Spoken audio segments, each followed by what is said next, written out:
Early Romantic Poetry. We will talk about pastoral poetry, nature poetry, oceanic poetry, and graveyard poetry. Pastoral poetry. Pastoral poetry expressed the idyllic pleasure and happiness of a rural life in the work of William Cowper, who celebrated and praised the country for life for its simplicity and domesticity. Nature was to him a source of innocence and delight.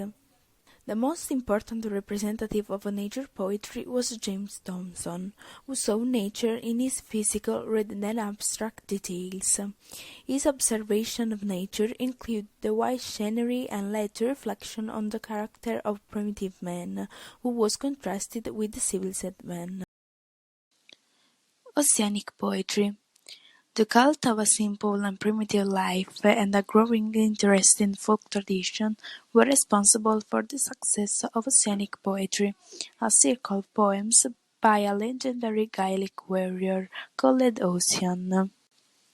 James Macpherson collected and published some of Ossian's work in fragments of ancient poetry.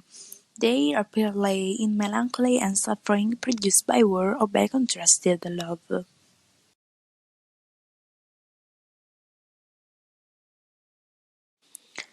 Graveyard poetry.